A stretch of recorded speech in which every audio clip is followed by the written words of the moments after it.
अस्सलाम वालेकुम नाज़रीन, अवां ॾिसी रहिया आहियो सिंध मॉर्निंग। मां आहियां यसरा खून, तव्हांखे दिलि जी गहराइयुनि सां सिंध मॉर्निंग प्रोग्राम में भली कार। नाज़रीन, असांजी कोशिशि हूंदी आहे त जेके बि सिंध में इशूज़ हली रहिया आहिनि, अव्हांखे उन्हनि इशूज़ उन्हनि ख़बरुनि खां बाख़बर रखिजे। नाज़रीन, अॼु जो हिकु इशू जेको तमामु दिलि ॾुखाईंदड़ आहे, अॼु मां तव्हांजे आॾो रखां थी त जिते सिंध जे मुख़्तलिफ़ ज़िलनि में 120 खां वधीक लॻभॻि नाबीन मुलाज़िमीन जेके आहिनि गुज़िरियल 19 महीननि खां पघारुनि खां महरूम आहिनि।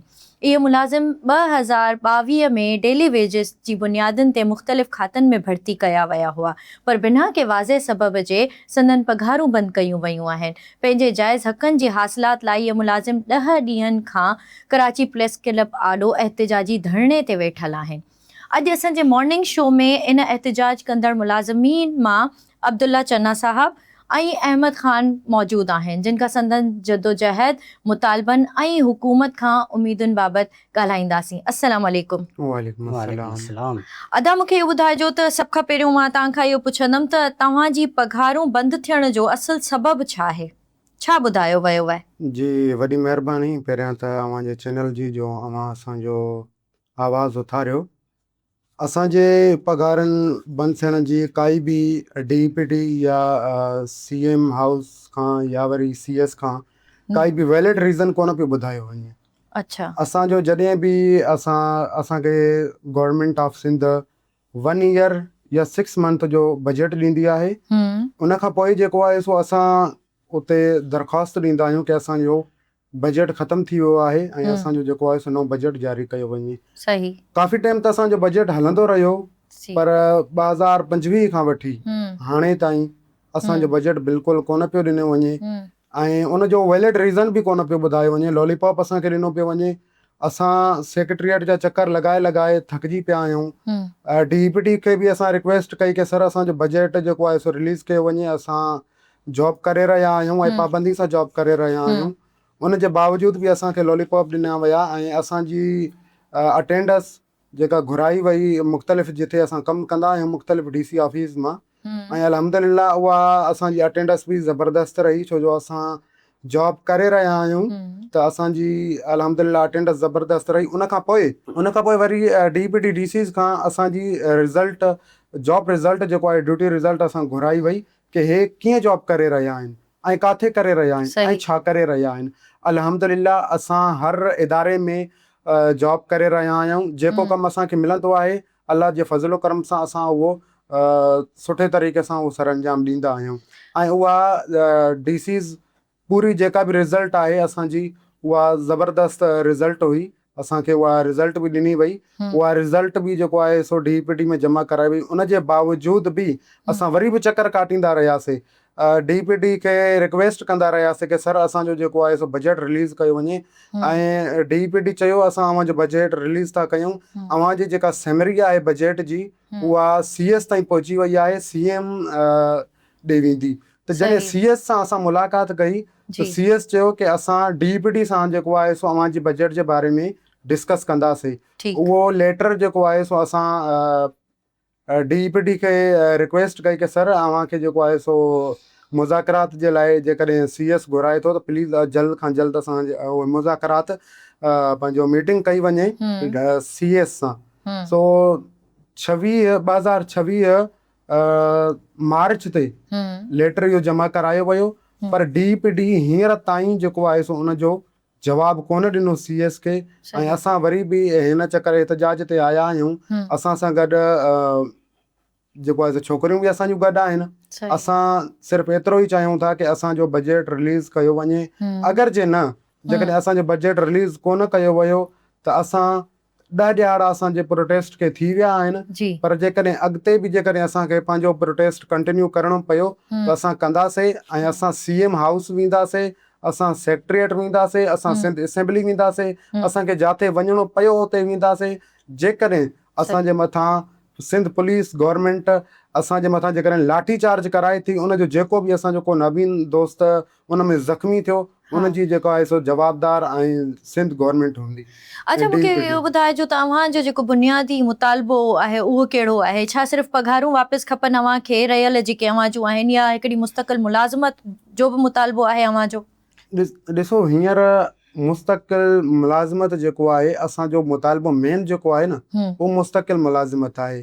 पर असां इहो बि चाहियूं था की असां ड्यूटी कई आहे 19 महीना, त असांजा उन में अख़राजात आहिनि, काफ़ी शयूं असांखे मैनेज करणियूं पवंदियूं आहिनि। अव्हांखे ख़बर आहे त ड्यूटी ते ईअं कोन वञिणो पवंदो आहे की बसि फ्री में वियो माण्हू ड्यूटी ते, उन में काफ़ी असांजा अख़राजात आहिनि। असां ड्यूटी कई आहे ऐं असां वटि हींअर बिल्कुलु कुझु बि न आहे। असां हींअर मजबूर थी जेको आहे सो प्रेस क्लब ते आया आहियूं। पहिरियां त असांजो जेको आहे सो 19 महीननि जो जेको बि असांजो बजट आहे उहो रिलीज़ कयो वञे। उन खां पोइ जेको आहे सो असांखे 5% कोटा तहत असांखे जेको आहे सो कंफर्म कयो वञे। जी, अदा अब्दुल्ला, मूंखे इहो ॿुधाइजो त गुज़िरियल 10 ॾींहंनि खां अव्हांजो एहतिजाज जारी आहे। छा हिन एहतिजाज दौरान अव्हां सां के हुकूमत सां लाॻापियल जेके बि इख़्तियार आहिनि उन्हनि राब्तो कयो आहे या को वाइदो कयो आहे? ॾिसो दी, असां सां राब्तो त फ़िलहालु कंहिं सरकारी इदारे मां कंहिं न कयो। शायदि त पुलिस गाए बगाए उन्हनि खे आगाह कंदी रही। SHO साहिबु कामरान साहिबु आहे, उन्हनि खे आगाह कंदो रहियो त हिननि खे तव्हां मुतालबा मञियो हिननि जा। उन बावजूदि असांखे कोई बि आला उहिदेदार या को नुमाइंदो असां ॾे न आयो। अॼु जीअं मजबूर थी 10-12 ॾींहंनि खां पोइ असां CM हाउस ॾे वञण जी रुख़ कयोसीं, त पुलिस असांखे रुकावट करे छॾी अॻियां CM हाउस वारे रोड ते। उन बावजूदि पोइ कामरान साहिबु चयो मां तव्हांजी मीटिंग करायां थो। मीटिंग जे लाइ जेकर अॼु घुरायो वियो असांखे, त मीटिंग नाकाम थी, मुज़ाकरात नाकाम थिया। हुननि चयो त असां कोशिशि कयूं था 1 तारीख़ ताईं तव्हांजी जेका समरी आहे उहा अप्रूवल करायूं था, पघारां ॾियूं था या को ॿियो निज़ाम कयूं था। शायदि असां 2022 खां वठी 21 खां वठी अचूं था प्रोटेस्ट ते, गाए बगाए प्रोटेस्ट कंदा रहिया आहियूं। लेटरनि ज़रिए असांखे सैलरियूं पहिरियों ॾिनियूं वयूं। सम्झ में ॻाल्हि नथी अचे त 2025 खां वठी असां सां एतिरी नाजाइज़ी छो थी थिए। असां वटि आहिनि मेल बि आहिनि, फीमेल बि आहिनि। असां मुख़्तलिफ़ तक़रीबन 22 ज़िलनि खां वठी आयल आहियूं। ॾिसो, 22 ज़िलनि खां जेके अॼु फीमेल अचे थी, त उनजा अख़राजात नाबीन अफ़राद जी हिते मैनेजमेंट प्रेस क्लब थी कीअं आहे, इहो त ॾाढी तकलीफ़ दे आहे। बिल्कुलु। ऐं उनखां अलावा त असां उन्हनि खे एतिरो ई चयोसीं असांखे ॾिनो वञे त बारोज़गार असां पंहिंजो हक़ लाइ रोज़गार था वठूं। इहो असांजो हक़ आहे। तव्हां ॾिसो, 120 माण्हू आहिनि, 22 ज़िला आहिनि, 120 माण्हू कुझु बि न आहिनि। जेके साईं मुराद अली शाह साहिबु इन शइ खे ॾिसंदो ऐं गौर कंदो त 22 ज़िलनि में तक़रीबन ॾिठो वञे त हर ज़िले जे हिसाब सां 3-3, 4-4 बि नाबीन नथा अचनि। उन्हनि जे लाइ त को इशू न आहे। बहरहाल पोइ बि अलाए छो असां माज़ूरनि खे एतिरो नज़रअंदाज़ कयो थो वञे। असां हिते तकलीफ़ में प्रेस क्लब ते मच्छर आहिनि, गंदा हेठि रोड ते पिया आहियूं, असां सां गॾु फीमेल साण आहिनि। त तव्हांखे का सहूलियत बि न आहे? न, काई बि सहूलियत न आहे अदी। सहूलियत न आहे। ऐं उनखां अलावा असांजा अहिड़ा बि नाबीन आहिनि जेके पूरी फैमिलियुनि जूं फैमिलियूं नाबीन आहिनि। जीअं तव्हां मूंखे ॾिसो, मुंहिंजे घर में 5 नाबीन आहिनि। अच्छा। ऐं असां वटि रोज़गार जो ज़रियो सिर्फ़ु हिकु तव्हां आहियो उते, त पोइ मूंखे ॿुधायो त जेकर 19 महीननि खां अव्हांखे पघारूं न आहिनि मिलियूं, त अव्हांजे ख़ानदान खे या अव्हांखे केतिरियूं ॾुखाइयूं पेश आयूं आहिनि? असांखे एतिरी तकलीफ़ आहे, बज़ाहिर ॾिठो वञे त अॼु एतिरो मां मक़रूज़ आहियां जो रब थो ॼाणे बाख़ुदा। बाक़ी असांजे हिन गवर्नमेंट जे मथां असांजे हिननि खे माना CM साहिब खे, चीफ सेक्रेटरी साहिब खे एतिरो बि अहसासु न आहे। या बिलावल साहिबु आहे, उहे असांजा नाबीन आहिनि, असांजे मथां इन्हनि जो हक़ु आहे।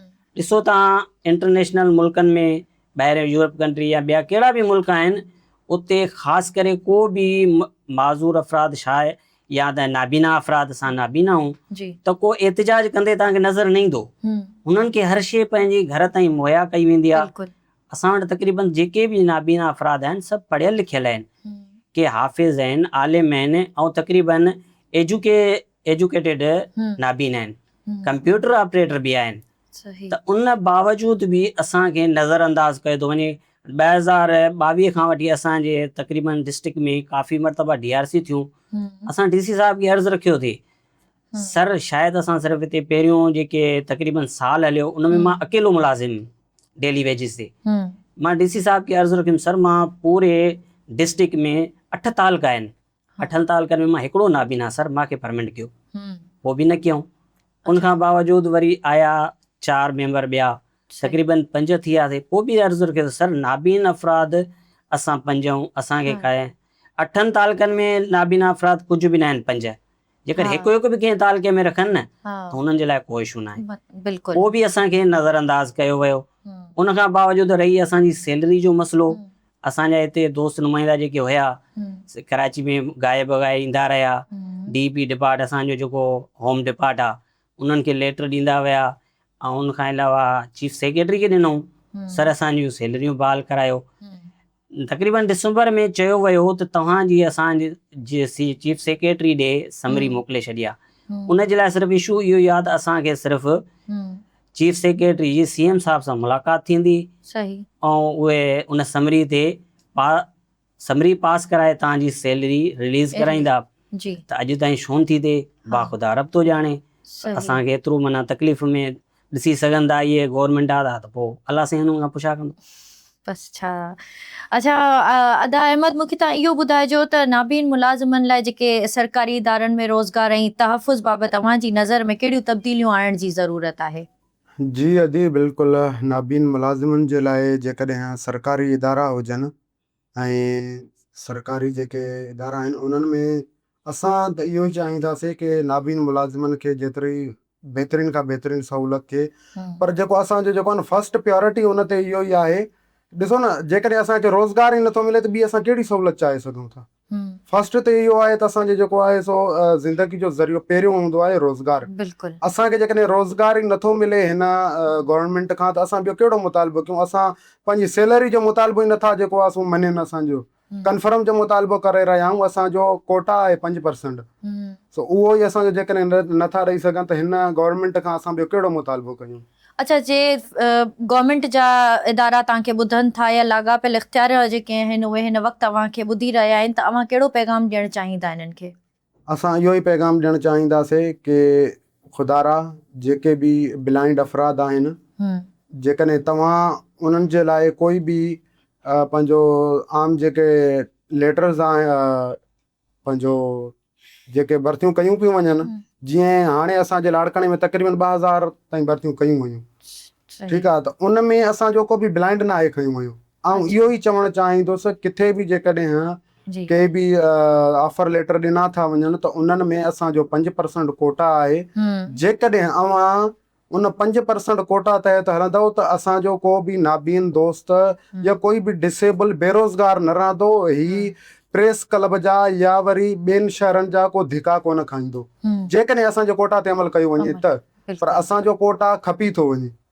सो असां इहा ई हुकूमत खां ऐं जेके लाॻापियल इदारा आहिनि असां उन्हनि खां इहा ई रिक्वेस्ट कंदासीं कि असांजो जेको आहे सो कोटा असांखे ईमानदारी तहत ॾिनो वञे। अब्दुल्ला साहब, तव्हां छा चवणु चाहींदो हिन सिलसिले में, त तव्हांजो मैसेज जेको आहे, तव्हांजो पैगाम जेको आहे, जेकर हुकूमत ऐं लाॻापियल इदारा ॿुधनि त उहे छा अमल कनि? तव्हांजी कहिड़ी तजवीज़ हूंदी? अदी ॾिसो त असांजी पूरी सिंध में जेके डिसेबल पर्सन जूं वैकेंसी पोस्ट आहिनि 2015 या 20 खां वठी ॿुधायूं वञनि थियूं त 6000 वैकेंसी पोस्ट पूरे सूबे में पयूं आहिनि। ऐं 6000 में जेके नाबीना अफ़राद खे जेकर तव्हां कंटिन्यू कयो त उनजो चोथों हिसो थो थिए। 6 हिसनि में 6000, 1500 माण्हू त असांजा एतिरा नाबीना अफ़राद न हूंदा, जेकर हूंदा बि त एडजस्ट थी वेंदा, पर उहे 1500 त बाद में रहे। असां 120 खे ई नथा कनि, जेकर कंदा त अलाह साईं उन्हनि खे ख़ुशि रखंदो। ऐं नाबीना अफ़राद ॾिसो त केतिरियूं उन्हनि खे दुआऊं कंदा। हे सिर्फ़ु 120 मुलाज़िम न आहिनि, 120 नाबीन न आहिनि, 120 ख़ानदान आहिनि। ॾिसो, ख़ानदान जो कफ़ालत करण बि वॾी ॻाल्हि आहे। असां जेके 19 महीननि खां असांखे बजट नथी मिले त असां केतिरी तकलीफ़ हूंदी। असांजो बसि इहो ई मैसेज आहे CM साहब खे, बिलावल साहब खे, ऐं उनखां अलावा चीफ सेक्रेटरी साहब खे, त असांजो जेको बि जाइज़ी कमु आहे उन ते अमल करायो वञे। बाख़ुदा असां बारोज़गार हक़ लाइ पंहिंजो रोज़गार चाहियूं था। ईअं नथा चऊं त सुभाणे असांखे हितां धिकारियो वञे, पिनण ते मजबूर कयो वञे, इहा ग़लति ॻाल्हि आहे। असांखे जेकर रोज़गार हक़ लाल जो मिलंदो त असां छो पिनंदासीं? असां पंहिंजे उसूल जे हिसाब सां पंहिंजे, हाणे ॾिसो खैरपुर ज़िलो मां पाण पीरकोट शहर जो आहियां, पीरसा पगारे ॻोठ जो आहियां। सही। उतां मूंखे अप डाउन में तक़रीबन 500-600 रुपया लॻी वेंदा आहिनि, पोइ बि मां अप डाउन कंदो आहियां डेली। बिल्कुलु। 500-600 रुपया जेकर मां हुनजी अप डाउन कन्वेंस थो भरियां त बक़ाया मुंहिंजे लाइ छा बचंदो? बिल्कुलु बिल्कुलु सही था चओ।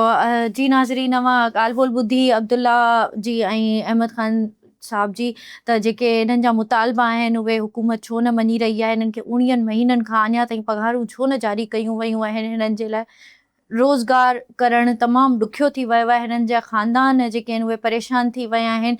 सो नाज़रीन, असांजी कोशिशि हूंदी आहे त सिंध जो जेको बि इशू आहे उहो तव्हांजे आॾो रखूं, ऐं अॼु जो असांजो इहो इशू हुयो जेको असां अव्हां जे आॾो रखियोसीं। जी नाज़रीन, हलूं था पंहिंजे ॿिए सेगमेंट जी तरफ़, जंहिंमें असां अव्हां जी मुलाक़ात कराईंदासीं अॼु जे ख़ासि महिमान सां, ऐं उन टॉपिक सां तव्हांखे ॼाण बि ॾींदासीं जेको टॉपिक अॼु असां उन महिमान सां डिस्कस करण वारा आहियूं। टॉपिक असांजो आहे माहौलियाती तब्दीली, क्लाइमेट चेंज जे हवाले सां, जंहिंमें असां वटि अॼु महिमान मौजूदु आहिनि नासिर अली पंवर साहब, जेके डेवलपमेंट प्रोफेशनल आहिनि, climate change in rural expert आहिनि, ऐं उन्हनि सां अचो त ॻाल्हि ॿोल कयूं था। अस्सलाम वालेकुम सर। जी वालेकुम सलाम। सर कीअं आहियो? ठीकु आहियो? ठीक है। सर महिरबानी, अव्हां टाइम कढियो ऐं असांजे स्टूडियो में आयो ऐं असां सां ऐं असांजे नाज़रीन खे जेको आहे सो त क्लाइमेट जे बारे में ॼाण ॾींदो। सो अॼु जो प्रोग्राम तमामु जेको आहे सो इंट्रस्टिंग बि थियण वारो आहे ऐं नॉलेजेबल बि रहंदो। सर मूंखे ॿुधाइजो त जेका क्लाइमेट चेंज आहे, मौसमियाती तब्दीली आहे, इन जो सिंध में आम माण्हूअ ते कहिड़ो असरु पवे थो? क्लाइमेट चेंज जो जेको सिंध ते जीअं आम माण्हू ते जेको आहे सो तमामु गहरो असरु आहे, छाकाणि त हिकिड़ो त असांजी वॾी आबादी आहे जेका ज़रई मईशत ते उनजो दारोमदार आहे, गुज़र सफ़र जेको ज़राअत ते आहे। ऐं क्लाइमेट चेंज में जेको आहे उनमें पेशनगोई थी आहे। ऐं हाणे ॾिसूं पिया गुज़िरियल केतिरनि सालनि खां त असां वटि मौसमनि में शिदत जा वाक़िया, एक्सट्रीम वेदर पैटर्न्स, मीन्स त गर्मी त सफ़ा घणी गर्मी, जेकॾहिं सर्दी त सफ़ा घणी सर्दी। ऐं मजमूई तौर ते जीअं असां वटि अॻे 4 मौसमूं हुयूं, ठीकु आहे, त हाणे उन्हनि 4 मौसमनि में ॾिसूं था त असां वटि 2 मौसमूं तक़रीबन ग़ाइबु थी वियूं आहिनि। ऑटम ग़ाइबु थी वियो आहे, स्प्रिंग ग़ाइबु थी वियो आहे। ऐं जेको समर आहे, ऊन्हारो आहे, उनजो पीरियड जेको आहे उहो प्रोलॉन्ग थी वियो आहे, ठीकु आहे, ऐं सियारो बि पीरियड घटिजी वियो आहे। त उन हवाले सां असांजी जीअं मूं चयो त ज़रई मईशत आहे, त उनखे जेको आहे सो सही वक़्त ते जेकॾहिं पाणी नथो मिले, ठीकु आहे, या वरी असां वटि बोॾूं अचनि थियूं, त उन में बि असांजी ज़राअत मुतासिर थिए थी। जेकॾहिं पाणी जी खोट थिए थी त उन में बि ज़राअत मुतासिर थिए थी। ऐं जॾहिं गर्मी वधे थी त उन में फसलनि जी जेका पाणीअ जी रिक्वायरमेंट आहे उहा वधी थी वञे। ऐं ॿियो असां वटि जेके पाणी जा वसीला आहिनि उन में गर्मीअ में इवापोरेशन बि वधी थी वञे। त उन हवाले सां जेको जीअं मूं चयो त माण्हुनि जी ज़िंदगी ऐं मौत जो मसइलो आहे क्लाइमेट चेंज। ऐं हीअ जेको को रुगो जेके तरक़ी याफ़्ता मुल्क आहिनि उन्हनि जो मसइलो न आहे, पर असांजो डेवलपिंग कंट्रीज़ आहियूं। ऐं हूअं हालांकि चयो थो वञे त पाकिस्तान जो क्लाइमेट चेंज में कंट्रीब्यूशन घटि आहे, इहा हक़ीक़त आहे, पर हिकिड़ी ॿी हक़ीक़त इहा आहे त असां जेके 10 मेजर कंट्रीज़ आहिनि, टॉप 10 कंट्रीज़ क्लाइमेट चेंज जे करे मुतासिर थी रहिया आहिनि, उन में असां सरे फ़हरिस्त आहियूं। त तव्हां ॾिसो त हर साल असां वटि गर्मी जा नवां रिकॉर्ड ठही रहिया आहिनि। ऐं जेको हीट वेव जेको आहे उहो बि हाणे न्यू नॉर्मल थी वियो आहे।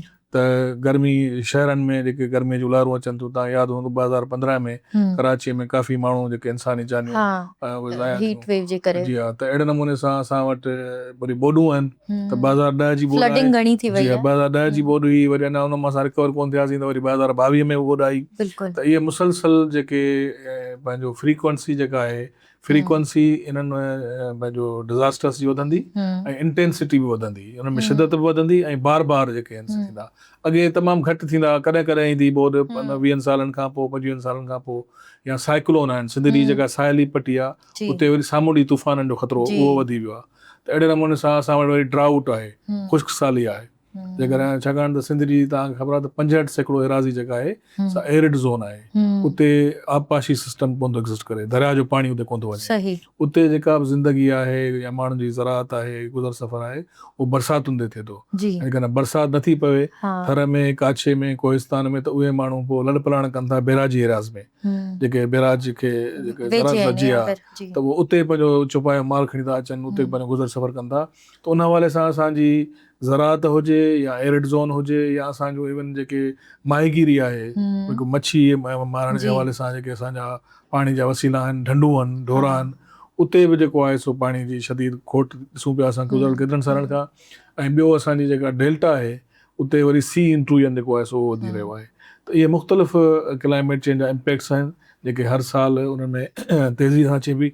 ऐं उन हवाले सां असां वटि जेके कमिटमेंट्स थियल आहिनि आलमी लेवल ते, सूबाई लेवल ते पॉलिसीज़ ठहियल आहिनि, त उन्हनि ते हाणे असांखे अमल दरामद करणो पवंदो। हा, मां इन जी, ॻाल्हि जी, ॾांहुं जी। अचणु पई चाहियां त जेकॾहिं असां माहौलियाती तब्दीलियुनि खे संजीदगी सां न वरितोसीं जी, जी। त ईंदड़ जेके 10 साल आहिनि उहो मूंखे ॿुधाइजो त सिंध खे कहिड़नि ख़तरनि खे मुंहुं ॾियणो पवंदो। हिकिड़ो त जी मुंहिंजो त असां वटि जेको पंहिंजो क्लाइमेट चेंज जे करे ऐं अर्बनाइज़ेशन जे करे ऐं ॿियो डिफॉरेस्टेशन जे करे, जी। छाकाणि त कंहिं बि मुल्क जे एराज़ीअ जो जेको आलमी उसूल आहे उन ते 25% एराज़ी ते ॿेला हुजणु खपनि। पाकिस्तान में ॿेला न हुजण जे बराबरि आहिनि ऐं सिंध में उहा सूरत अञा ख़राबु आहे।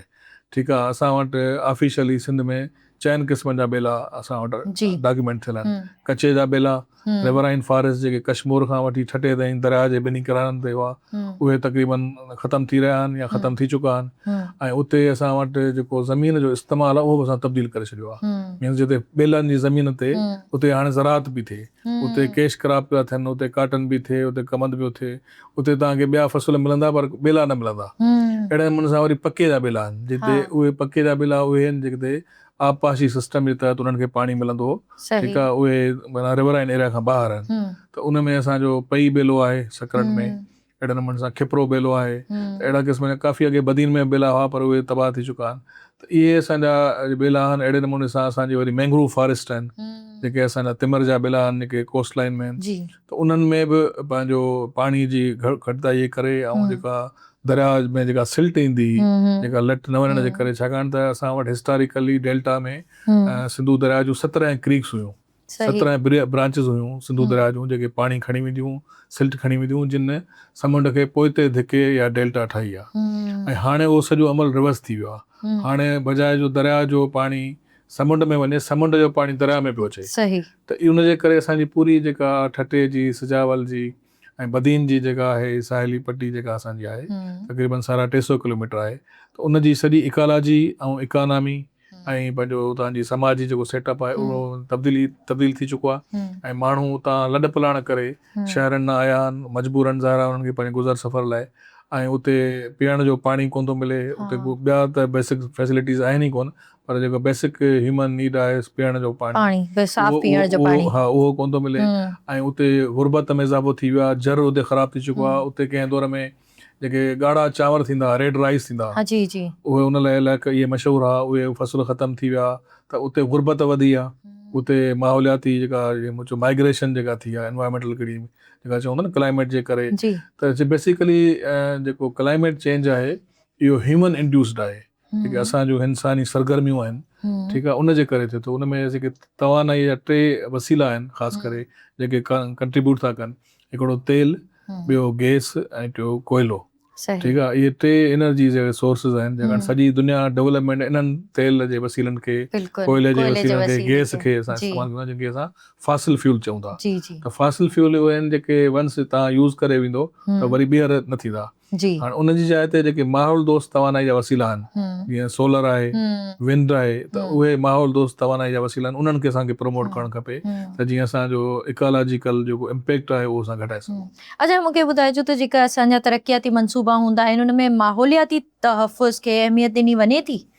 उन में जेको कानून आहे असांजो पहिरीं त फेडरल लेवल ते हो 1997 में पाकिस्तान एनवायरमेंट प्रोटेक्शन एक्ट हो, पोइ वरी सूबानि पंहिंजो EPAs ठाहिया, एनवायरमेंट प्रोटेक्शन एजेंसी ठाही फेडरल लेवल ते। ऐं जॾहिं ही 18वीं आइनी तरमीम खां पोइ एनवायरमेंट जो सब्जेक्ट डिवॉल्व थियो सूबनि ॾांहुं, त पोइ सूबनि पंहिंजी कानून साज़ी कई आहे। त उन हवाले सां असांजो जेको एक्ट आहे सिंध जो एनवायरमेंट प्रोटेक्शन एक्ट 2014, त उन हवाले सां जेको आहे सो इहो प्रोविजन आहे त कंहिं बि जेको बि डेवलपमेंट जा मनसूबा आहिनि उनजी पहिरीं एनवायरमेंटल इम्पैक्ट असेसमेंट थींदी ऐं उनजी बाक़ाइदे जेका स्टेक होल्डर्स आहिनि, कम्यूनिटीज़ आहिनि या ॿिया जेके बि डिपार्टमेंट्स आहिनि, सिविल सोसाइटी आहे, यूनिवर्सिटीज़ आहिनि, उते पब्लिक हियरिंग बि थींदी ऐं उनखां पोइ उहो डिपार्टमेंट उनखे NOC जारी कंदो। त उन में असुल ॻाल्हि इहा आहे त वंस तव्हां जॾहिं NOC वठी था वञो त उनखां पोइ जेका प्रोजेक्ट इम्प्लीमेंटेशन में उहे शयूं लेटर एंड स्पिरिट में इन्फोर्स बि थियनि, अमल बि उन ते थियणु खपे। ठीकु आहे, त इहा असां वटि आहे ज़रूरत। असां वटि कानून त मौजूदु आहिनि, उन में असां वटि का खोट कोन्हे का, पर ज़रूरत इन ॻाल्हि जी आहे त उन्हनि पॉलिसीज़ ते, कानून ते अमल दरामद इम्प्लीमेंटेशन ज़रूरी आहे। अच्छा, ऐं जेको ॻोठाणनि इलाइक़नि में रोज़गार ऐं माहौलियाती तहफ़ुज़ खे गॾु कीअं अॻिते वधाए सघिजे थो? जेको ॻोठाणनि इलाइक़नि में असां हिकिड़ो त जेको गुज़र सफ़र जा वसीला जीअं मूं चयो त पंहिंजो आहे पंहिंजो ज़राअत, त ज़राअत जे हवाले सां असांखे इहो ॾिसणो पवंदो त जेको माण्हुनि खे हिकिड़ो त पाणी जा वसीला आहिनि उन्हनि खे सही इस्तेमालु करण जे हवाले सां, छाकाणि असां वटि फ्लड इरीगेशन थिए थी। ठीकु आहे, फ्लड इरीगेशन मीन्स तमामु घणो पाणी असां वटि, हिकिड़ो अहिड़े मुल्क में जिते वाटर स्केर्सिटी आहे उते असां वटि फ्लड इरीगेशन थिए थी, मीन्स तव्हां बेदरे पाणी जो इस्तेमालु कयो था। ऐं ॿियो असां वटि ज़राअत में जेके असां वटि वाटर थर्स्टी क्रॉप्स आहिनि, जीअं कमंद आहे, ठीकु आहे, ऐं असांजो राइस आहे, काटन आहे, इन्हनि खे वाटर थर्स्टी क्रॉप्स चऊं था, त इहो पाणी घणो इस्तेमालु कनि था। त उन लाइ असांखे जेके अहिड़ियूं टेक्निक्स इस्तेमालु करणियूं पवंदियूं जेको पाणीअ खे असां घटि इस्तेमालु कयूं ऐं फसलनि जी पैदावार बहितर अची करे सघूं। त उन जे लाइ असांखे जीअं एग्रीकल्चर डिपार्टमेंट आहे, उन्हनि जो एक्सटेंशन सर्विसिस आहिनि, असां पंहिंजो आबादगारनि खे, पंहिंजो ज़मींदारनि खे, हारनि खे उन्हनि खे अवेयरनेस ॾियूं, एजुकेट कयूं, त जेके जीअं स्प्रिंकल हिकिड़ी इरीगेशन सिस्टम आहे या ड्रिप इरीगेशन सिस्टम आहे, जंहिंजे तहत असां पाणी खे ज़ाया घटि कयूं ऐं असां वधि में वधि जेको आहे सो पंहिंजो पैदावार हासिलु करे सघूं। अच्छा, तव्हां डेवलपमेंट एक्सपर्ट बि आहियो, मां ॾिसो था त नौजवान जेके आहिनि उहे हिन मौसमियाती तब्दीली ख़िलाफ़ु कहिड़ो किरदारु अदा करे सघनि था? जी, मौसमियाती तब्दीली जे हवाले सां हर इंसान जीअं मूं चयो त उन मां इम्पैक्ट थिए थो, ऐं असां ई हिन धरतीअ जा माना वसीलनि जा वारिस बि आहियूं, ऐं असांखे इहे जेके बि कुदरती वसीला आहिनि इन्हनि खे बहितर कंडीशन में मुंतक़िल करिणो आहे ईंदड़ नसुलनि लाइ। इहे असां वटि अमानत आहिनि। ठीकु आहे, त असांजो पहिरीं ॻाल्हि इहा आहे त जेको बि नौजवान नसुल आहे उन में असांजो यूनिवर्सिटियूं आहिनि, स्कूल आहिनि, उते असां वटि नेचर क्लब्स ठहणु खपनि। ठीकु आहे, यूनिवर्सिटियुनि में, स्कूलनि में, ऐं ॿारनि खे असां हाणे खां वठी अवेयरनेस ॾियूं त पाणी जो इस्तेमालु कीअं कजे, कागज़ जो इस्तेमालु कीअं कजे, तवानाई जो इस्तेमालु कीअं कजे। तव्हांजो नंढड़ा नंढड़ा कदम आहिनि जेको असां चवंदा आहियूं कार्बन फुटप्रिंट। हर इंसान सुबुह खां वठी शाम ताईं जेके बि असां सरगर्मियूं कयूं था उन में कंहिं न कंहिं तरीक़े सां असां क्लाइमेट में कंट्रीब्यूट करे रहिया आहियूं। ईअं न आहे त असां न करे रहिया आहियूं। अक्सर असां चवंदा आहियूं त तरक़ी याफ़्ता मुल्कनि जो कंट्रीब्यूशन आहे, असांजो कोन्हे, पर असांजो जेको डेवलपमेंट मॉडल आहे उहो बि कार्बन इंटेंसिव आहे। ठीकु आहे, एनर्जी इंटेंसिव आहे, असांखे हर वक़्तु एयर कंडीशन खपे, असां वटि रेफ्रिजरेटर जो इस्तेमालु वधी वियो आहे, गाॾी जो इस्तेमालु वधी वियो आहे, ऐं चाहे उहा 4 व्हील हुजे या 2 व्हीलर्स हुजनि, मोटरसाइकिल जो इस्तेमालु वधी वियो आहे, ऐं असां वटि फिज़िकल एक्टिविटी बि घटिजी वई आहे, उनजो हेल्थ ते बि उन इम्पैक्ट्स पवनि था। त जेका बि जॾहिं बि असां गाॾी इस्तेमालु कयूं था, चाहे उहा कार हुजे, का बस हुजे या मोटरसाइकिल हुजे, त मीन्स असां उन में क्लाइमेट में कंट्रीब्यूट करे रहिया आहियूं। त इहे नंढा नंढा क़दम आहिनि। हाणे सॼी दुनिया में इहो कंसेप्ट आयो आहे त उहो तव्हां बजाए जो, छाकाणि असां वटि बदकिस्मती सां इंडिविजुअल कार कल्चर खे प्रमोट कयो वियो आहे। पब्लिक ट्रांसपोर्ट खे इम्प्रूव न करण जे करे हर माण्हू चाहे थो बैंक लीजिंग जी सहूलियत बि आहे। ठीकु आहे, पर उन में त असो त हाणे असांजे रोडनि जी उहा कैपेसिटी कोन्हे, त उनजे करे रश वधे थी, ट्रैफिक जा मसइला वधनि था, त इनखे असांखे ॾिसणो पवंदो। नासिर साहब, अवां नेशनल ऐं इंटरनेशनल इदारनि सां कमु कयो आहे, त हिन वक़्तु जेके आलमी इदारा आहिनि उहे पाकिस्तान में सभिनी खां वधीक कहिड़े शोबे जी तरफ़ ध्यानु ॾेई रहिया आहिनि? अॻे जी भेट में जेका एनवायरमेंट सेक्टर आहे क्लाइमेट चेंज में, उन में हिकिड़ो त फंडिंग घटि थी आहे आलमी लेवल ते बि, ऐं उनजा बाज़ार पाकिस्तान ते बि असरु पिया आहिनि, ऐं मजमूई तौर ते। पर ॻाल्हि इहा आहे त आलमी इदारा वरी बि कमु कनि पिया थोरो घणो, छाकाणि जेको उन्हनि जो मैंडेट आहे, चाहे उहा फाइनेंशियल असिस्टेंस हुजे या टेक्निकल असिस्टेंस हुजे, ज़ारा हू हिकिड़े हद ताईं पंहिंजो गवर्नमेंट खे सपोर्ट कंदा या गैर सरकारी इदारा आहिनि उन्हनि खे सपोर्ट कंदा। पर मां सम्झंदो असुलु जेको इशू हुयो आहे त जेके असांजो पंहिंजी जेका गवर्नमेंट आहे जेसीं ताईं उहा इन्हनि शयुनि खे प्रायोरिटाइज़ न कंदी, तरजीह न ॾींदी, छाकाणि असुलु असांखे कमु करिणो आहे। आलमी इदारा हिकिड़े हद ताईं असांजी मदद करे सघंदा, जीअं मूं चयो त माली मदद बि थी सघे थी, फनी मदद बि थी सघे थी, जेको ॿाहिरि बेस्ट प्रैक्टिसिस थियनि पियूं दुनिया में, त कहिड़ा कहिड़ा उहे असां रेप्लिकेट करे सघूं था, उहे मॉडल्स उहे खणी सघूं था। त उन हवाले सां उहे असांखे मदद करे बि रहिया आहिनि, ऐं वधीक करण जी ज़रूरत बि आहे, छाकाणि त हिकिड़ो जीअं पंहिंजो क्लाइमेट चेंज में असांजो एग्रीमेंट आहे पेरिस एग्रीमेंट, उनजो बि असां हिसो आहियूं, ऐं उन में हिकिड़ो कंसेप्ट आहे लॉस एंड डैमेज, ठीकु आहे। त क्लाइमेट चेंज जे करे जेके डेवलप्ड कंट्रीज़ आहिनि उन्हनि जो छाकाणि त ग्रीन हाउस गैसिस में कार्बन जे अख़राज में घणो कंट्रीब्यूशन आहे ऐं उनजे करे असां हर 2-3 साल असांखे कंहिं न कंहिं डिज़ास्टर खे मुंहुं ॾियणो पए थो। त असां डेवलपिंग कंट्रीज़ खे उन्हनि खे कंपनसेट करिणो आहे। ठीकु आहे। छाकाणि त असांखे जेको लॉस थिए पियो या जेको नुक़सानु पहुचे पियो उनखे असांखे कंपनसेट करण जे लाइ उन्हनि खे मदद करणी आहे। त उन लाइ बि मुख़्तलिफ़ मुल्कनि में UN जे फोरम्स ते इहे कमिटमेंट्स थींदियूं आहिनि त असां मुल्कनि जी जेके मुतासिर थी रहिया आहिनि मदद कंदासीं, पर उहा सही माना में मदद अञा ताईं न मिली सघी आहे ऐं उनखे वठण जी ज़रूरत आहे। पर गॾोगॾु असांखे पंहिंजा जेके इन हाउस कानून आहिनि, जेके इंस्टीट्यूशन्स आहिनि ऐं जेका हुकुमरानी आहे, गवर्नेंस आहे, उनखे बहितर करिणो पवंदो ऐं रूल ऑफ लॉ जेसीं ताईं न इंश्योर कंदासीं। मसइलनि जीअं मूं चयो त असां वटि ज़मीन जो इस्तेमालु आहे उहो तब्दील थी रहियो आहे। ठीकु आहे। ॿेलनि जी ज़मीन ते असां ज़राअत करे रहिया आहियूं, ज़राअत वारी ज़मीन ते असां हाउसिंग स्कीम्स ठाहे रहिया आहियूं ऐं हिकिड़ो अहिड़ो मुल्क जंहिंमें फूड सिक्योरिटी जो वॾो इशू आहे। ठीकु आहे। खुराक जी खोट आहे।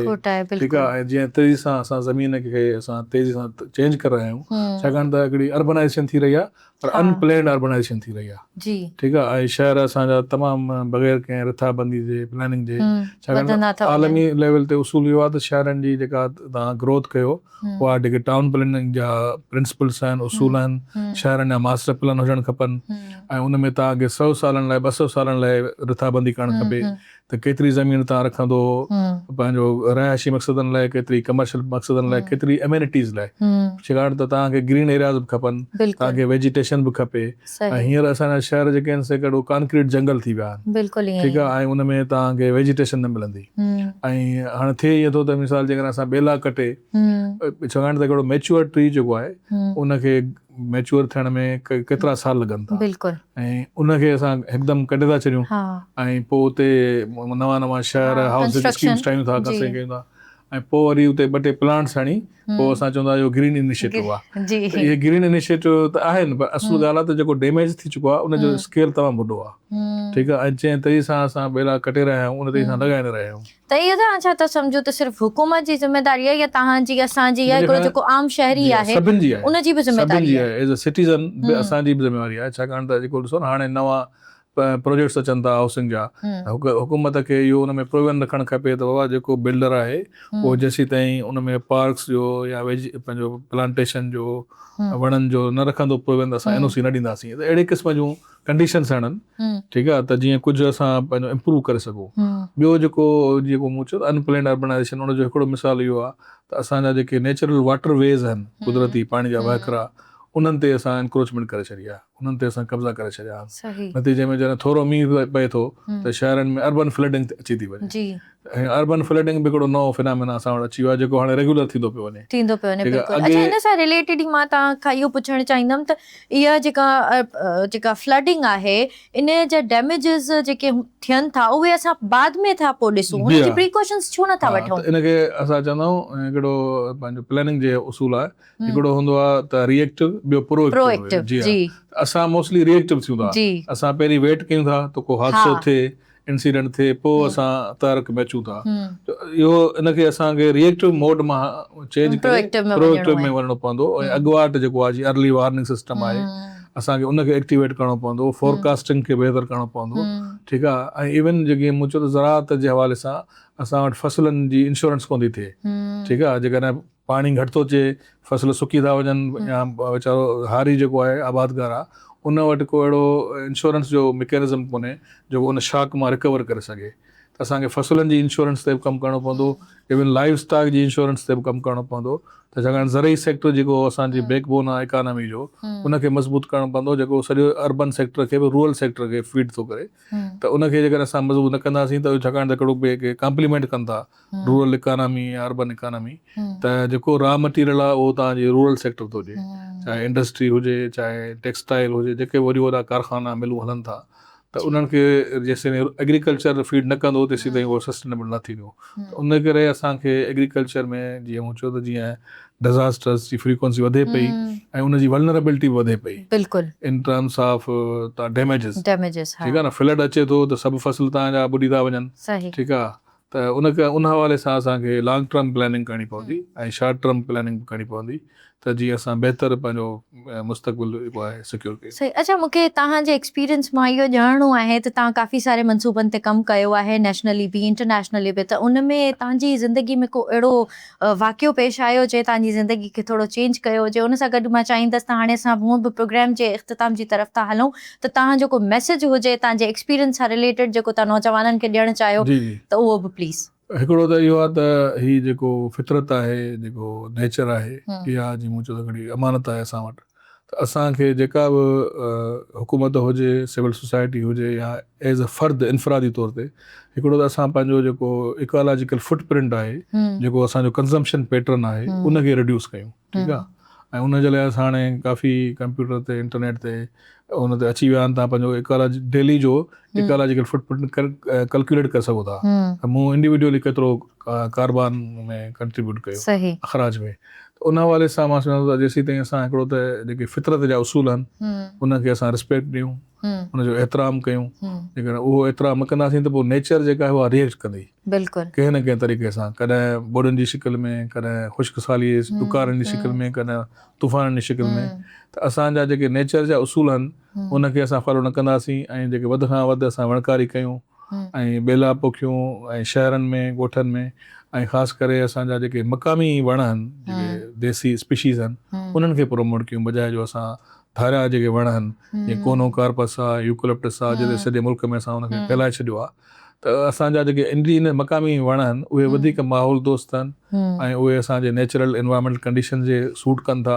ठीकु आहे। ऐं उन में हैबिटाट फराहम थिए थो मुख़्तलिफ़ पखियुनि खे, जानवरनि खे। त उहो हिकिड़ो हैबिटाट असां ॾेई सघूं था, बजाए इन जे असां ॿाहिरियां वण था इंट्रोड्यूस कयूं। महिरबानी नासिर साहब अव्हांजी जो अव्हां असांजे स्टूडियो में आयो ऐं माहौलियाती तब्दीली जे हवाले सां अव्हां असांखे घणो इंफॉर्मेशन बि ॾिनी ऐं नॉलेजेबल जेका इंफॉर्मेशन चइजे उहा असां ताईं ऐं असांजे नाज़रीन ताईं पहुती। नाज़रीन, ही सेगमेंट तव्हां ज़रूरु इंजॉय कयो हूंदो ऐं जेका असांजी ॻाल्हि ॿोल हुई उहा तमामु नॉलेजेबल हुई, तव्हां ज़रूरु उन मां नॉलेज वरिती हूंदी। हाणे हलूं था असां पंहिंजे प्रोग्राम जे टे सेगमेंट जी तरफ़ जेको आहे एंटरटेनमेंट सां रिलेटेड। सो नाज़रीन, हलूं था टे सेगमेंट ॾांहुं। जी त नाज़रीन, प्रोग्राम खे अॻिते वधाईंदे हलूं था पंहिंजे टे सेगमेंट जी तरफ़। इन सेगमेंट में असां अव्हांखे शोबिज़ जा आर्टिस्ट, शोबिज़ जी दुनिया, एंटरटेनमेंट, इहो सभु ॾेखारींदा आहियूं। त अॼु असां सां गॾु इन सेगमेंट जे हवाले सां हिकु ख़ासि महिमान मौजूदु आहिनि जेके ॻाल्हाईंदियूं, जेके पिणु आर्टिस्ट बि आहिनि, जिन उर्दू चैनल्स ते बि कमु कयो आहे, सिंधी मीडिया में, सिंधी चैनल्स ते बि ड्रामा कया आहिनि, कमु कयो आहे घणो सारो। सो असां सां गॾु अॼु मौजूदु आहिनि कोमल ख़ान साहिबा। अस्सलाम वालेकुम। वालेकुम अस्सलाम। कोमल, कीअं आहियो? ठीकु आहियो? शुक्र अल्हम्दुलिल्लाह, बिल्कुलु ठीकु। तव्हां ॿुधायो? अल्हम्दुलिल्लाह। कोमल, महिरबानी अव्हांजी जो अव्हां अॼु असांजे प्रोग्राम में असांखे जॉइन कयो। Thank you so much. शुक्रिया, महिरबानी तव्हांजी, मूंखे इनवाइट कयो तव्हां। Thank U. अच्छा कोमल, हिन वक़्तु जेके टीवी चैनल्स आहिनि असांजा उहे तमामु घणी ॾुखियाईनि जो शिकार आहिनि। त मूंखे ॿुधायो त सिंध में या असां वटि सिंधी मीडिया में जेको चइजे त वॾे पैमाने ते का प्रोडक्शन नथी थिए, त तव्हां छा सोचे सिंधी मीडिया में आयो? तव्हां बिल्कुलु सही था चओ, ईअं ई आहे। पर सिंधी मीडिया में आर्टिस्ट बि सुठा आहिनि, राइटर बि सुठा आहिनि, डायरेक्टर बि सुठा आहिनि, असांजा प्रोड्यूसर बि सुठा आहिनि, कमु करण वारा तमामु सुठा आहिनि, पर उन्हनि खे बजट नथो मिले एतिरो। अगरि उन्हनि खे सही बजट ॾिनो वञे न त हू पंहिंजी माशाल्लाह महारत में माहिर आहिनि। सही। अच्छा, सिर्फ़ु बजट जी खोट आहे? जी जी, बिल्कुलु सम्झो। बिल्कुलु इहा ई ॻाल्हि आहे, जंहिंजे करे काफ़ी असांजा सुठा नामवर आर्टिस्ट आहिनि जेके उहे पोइ ते हलिया विया आहिनि वीचारा, अॻिते नथा अचनि, छो जो उन्हनि खे उन्हनि जे मयार जो नथो मिले बजट। सही। तव्हांखे त हाणे कुझु ई अरसो थियो आहे अदाकारी वारे शोबे में ईंदे, त अव्हां छा थियो सम्झो त ॿियनि कहिड़ियुनि शयुनि जी खोट आहे अपार्ट फ्रॉम बजट? सुठे आर्टिस्टनि खे हमेशह वेलकम कजे, छो जो असांजा आहिनि सीनियर जेके आर्टिस्ट आहिनि उन्हनि खे त अवां ॾिसे थी ऐं उन्हनि पंहिंजो नालो ठाहियो आहे हिन मुल्क में। मां चाहींदसि त नवनि आर्टिस्टनि खे बि मौक़ो ॾिनो वञे, छो जो नया फेस जेके हूंदा आहिनि न, हिकु एनवायरमेंट खे यानी फ्रेश हो कराईंदा आहिनि, फील कराईंदा आहिनि। सो ज़रूरु उन्हनि खे मौक़ो ॾिनो वञे, इन जी आहे कमी। सही।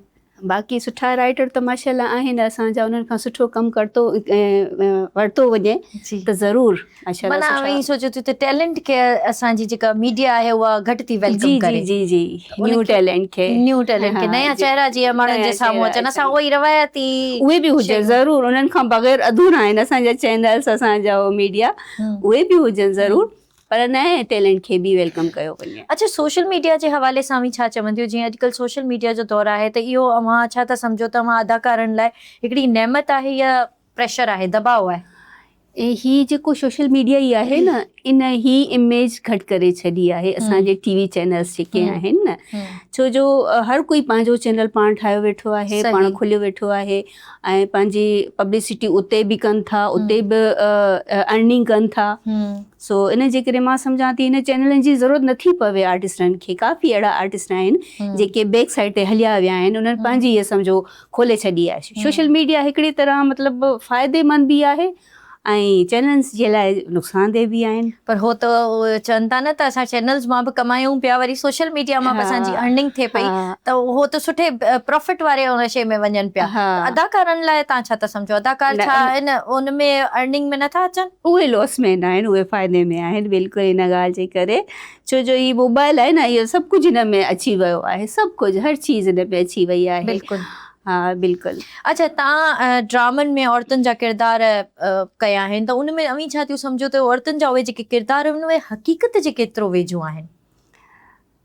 जेके किरदार आहिनि उहे हक़ीक़त ई हूंदा आहिनि, तॾहिं हू किरदार ठहंदा आहिनि, मां ईअं सम्झंदी आहियां। सही। ऐं जेके किरदार ॾेखारिया वेंदा आहिनि चैनल्स ते असांजे, इहे हूंदा आहिनि, कंहिं न कंहिंजी कहानी हूंदी आहे। बिल्कुलु हक़ीक़त जे बरअक्स तमामु क़रीब हूंदा आहिनि इहे जेके बि किरदार हूंदा आहिनि, मां ईअं सम्झां हक़ीक़त ते बेस्ड हूंदा। हा बिल्कुलु बिल्कुलु सही। अच्छा, मूंखे इहो ॿुधाइजो त तव्हां बि शोबिज़ में आहियो, जीअं अगरि को माण्हू शोबिज़ में अचे थो त उन जे लाइ टैलेंट वधीक ज़रूरी हूंदो आहे या समटाइम्स लक ऐं क़िस्मत बि कमु ॾेखारे वेंदी आहे? मां सम्झां थी ॿई ज़रूरी आहे, लक बि आहे ऐं टैलेंट बि आहे। ऐं काफ़ी हंधि इहो आहे जो टैलेंट अॻिते आहे, चाहे उन में ख़ूबसूरती हुजे न हुजे, लेकिन उन इंसान जे अंदरि टैलेंट एतिरो आहे जो उहो अॻिते निकिरी थो वञे। टैलेंट बि काफ़ी मायने रखे थो, बाक़ी लक त आहे ई आहे, बिल्कुलु लक ज़रूरी, लक ज़रूरी आहे तव्हांजो हुजणु। अच्छा, मूंखे इहो ॿुधायो त ज़ाहिर आहे जॾहिं तव्हां मीडिया में वञो त इहा हिकिड़ी अहिड़ी फील्ड आहे जेके माण्हू तनक़ीद जो घणो निशानो बणाईंदा आहिनि, त अवी उन तनक़ीद खे कीअं थियूं हैंडल कयो? मां त इग्नोर कंदी आहियां, जेका ॻाल्हि आहे। चवंदा आहिनि ignorance is the best policy. बिल्कुलु बिल्कुलु मां इग्नोर कंदी आहियां। ॾिसो, इंसान कंहिंजी ख़ुशी में ख़ुशि न आहिनि थींदा, ईअं ई आहे, ठीकु आहे न, ऐं फील्ड काई बि सुठी बि न आहे, ख़राब बि न आहे, मां ईअं सम्झंदी आहियां। सभु कुझु इंसान जे पंहिंजे हथ में हूंदो आहे, बाक़ी माण्हू जी हर कंहिंजी पंहिंजी पंहिंजी सोच आहे, कोई उनखे कहिड़े नज़रिए सां ॾिसे थो, कोई उनखे कहिड़े नज़रिए सां ॾिसे थो। अच्छा, अॼुकल्ह जो जेको हिकिड़ो ड्रामनि जो ट्रेंड हली रहियो आहे, असां ॿुधूं पिया, ॿुधण में इहो अचे पियो थो त 10,000 रुपयनि में जेका असां ड्रामनि जी क़िस्त तयारु थिए थी, ऐं उनजो ऑब्वियसली जीअं तव्हां बि हिकिड़ी ॻाल्हि कई त बजट जी घटिताई आहे, पर अवी इहो ॿुधायो त जेका अदाकारी जो भला मुआवज़ो केतिरो हूंदो आहे? इहा वीचारनि सां नाइंसाफ़ी आहे। डायरेक्टर आहिनि, जेके प्रोड्यूसर आहिनि, जेके एॾी महिनत करे रहिया आहिनि, उन्हनि जे लाइ ॾाढो ॾुखियो हूंदो आहे कमु। यकीन कयो, मां कयां थी, मां सिंधी ड्रामो कयो आहे, हाणे KTN ते मुंहिंजो ऑन एयर आहे। सो मां ॾिसंदी आहियां केतिरी महिनत कनि था असांजा प्रोड्यूसर, डायरेक्टर, लेकिन उन्हनि खे ओतिरो सिलो नथो मिले। ऐं अदाकारनि खे बि ज़ाहिर सी ॻाल्हि आहे, उन्हनि खे मिलंदो त हू पे कंदा न आर्टिस्टनि खे, उन्हनि खे ई नथो मिले, हू पंहिंजो जेके एक्सपेंसिस आहिनि उहे सभु कढी करे पोइ जेका मतिलबु थिए थी उहो आर्टिस्टनि खे ॾियनि था। भला अप्रोक्सीमेट केतिरी थी थिए अंदाज़ो हिकिड़ो? मुख़्तलिफ़ आहे, कोई डिपेंड न आहे, कोई फिक्स न आहे। किथां खां शुरू किथे ख़तमु?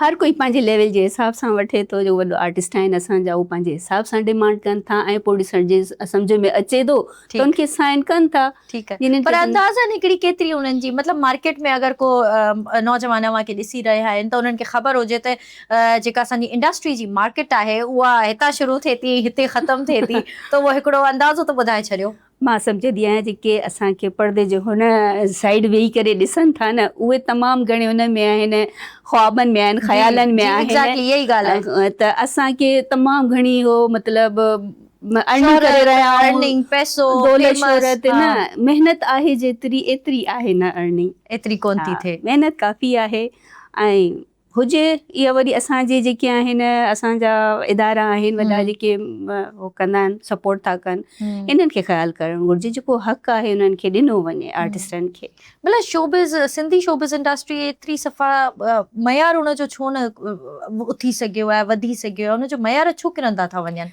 इहो मूंखे पाण सम्झ में न ईंदी आहे ॻाल्हि छो एतिरो मतिलबु रुझान घटि थी वियो आहे असांजी सिंधी मीडिया जो न त ही नया चैनल खुलिया हुया जॾहिं त हर कोई आवाम ॾिसे पई ॾींहुं राति ॾिसे पई यकीन कयो हिकु हिकु डायलॉग हिकु हिकु सीन हिकु हिकु ड्रामो यादि हूंदो हिकु हिकु किरदारु यादि हूंदो हुयो जी हाणे इग्नोर था कनि हाणे नथा ॾिसनि अलाए पोइ छा मसइलो आहे मूंखे पाण में सम्झ में न ईंदी अञा असां हुन मसइले जी खोज में जारी खोज में आहियूं मां इहो बि सम्झां थी कि सुठा सुठा प्रोग्राम पेश कया वञनि ताकी एंटरटेनमेंट मिले आवाम खे माण्हुनि खे कि न ॾिसी करे बि उन ॾे स्टॉप थी वञे उन चैनल ते कि भई हा मतिलबु कोई प्रोग्राम हले थो इंफॉर्मेटिव आहे हा त इनखे ॾिठो वञे अच्छा कोमल मूंखे इहो ॿुधाइजो त तव्हां थिएटर्स में कमु कयो आहे या जेके असांजे सिंध जे शहरनि में मुख़्तलिफ़ थिएटर्स थियनि था या अॼुकल्ह उन थिएटर्स जो रुझान खे तव्हां कीअं थियूं ॾिसो थिएटर जो रुझान काफ़ी आहे मां ॾिठो आहे ऐं मां वेंदी बि आहियां अटेंड बि कंदी आहियां प्रोग्राम